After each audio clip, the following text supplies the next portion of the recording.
ఇటీవల సుప్రీంకోర్టు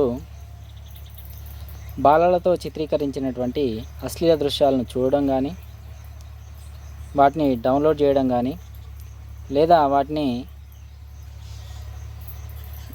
వేరే ఉపకరణాల్లో అంటే మొబైల్ ఫోన్ కానీ ఇంకేదైనా కానీ వాటిలో కలిగి ఉండడం నేరం అంటూ తీర్పు ఇవ్వడం జరిగింది. బాలల మీద అశ్లీల దృశ్యాలు చిత్రీకరించడం అనేది చాలా అంటే చాలా దారుణమైనటువంటి విషయం.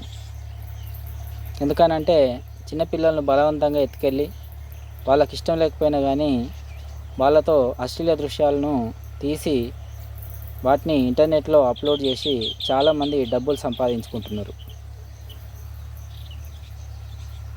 కొంతమంది ప్రజలు వాటిని ఇష్టంగా ఇంటర్నెట్ నుంచి డౌన్లోడ్ చేసుకునో లేకపోతే డైరెక్ట్గానో వాటిని చూడడం జరుగుతుంది. మరి ఇలాంటి క్రమంలో వీటికి అడ్డుకట్ట వేయాలంటే రెండు కోణాల్లో ఖచ్చితంగా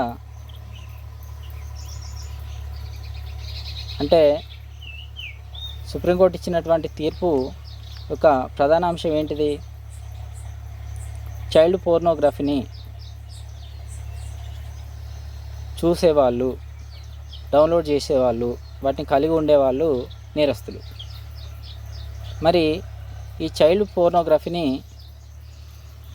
ఇంటర్నెట్లో అప్లోడ్ చేసేవాళ్ళు, చిన్నపిల్లలతోటి అశ్లీల దృశ్యాలను చిత్రీకరించేవాళ్ళు, మరి వాళ్ళ మాట ఏమిటి?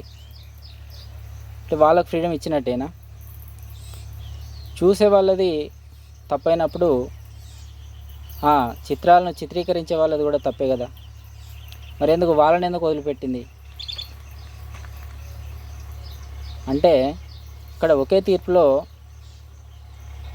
రెండు పరిష్కారాలు ఉన్నాయి. ఏంటిది తీర్పు? చూడకూడదు, డౌన్లోడ్ చేయకూడదు, కలిగి ఉండకూడదు. చూసేవాళ్ళు లేరు, డౌన్లోడ్ చేసేవాళ్ళు లేరు, వాటిని కలిగి ఉండేవాళ్ళు లేరు. లేనప్పుడు ఇక చిన్నపిల్లలతోటి అశ్లీల దృశ్యాలు ఎవరు తీస్తారు? తీయరు. చూసారా, ఒకవైపు నుంచి వాటిని ఆపితే రెండో వైపు కూడా ఆగిపోతుంది.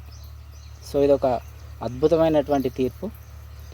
ఈ తీర్పు ద్వారా ఖచ్చితంగా ఈ అంశంలో మార్పు వస్తుందని ఆశిద్దాం.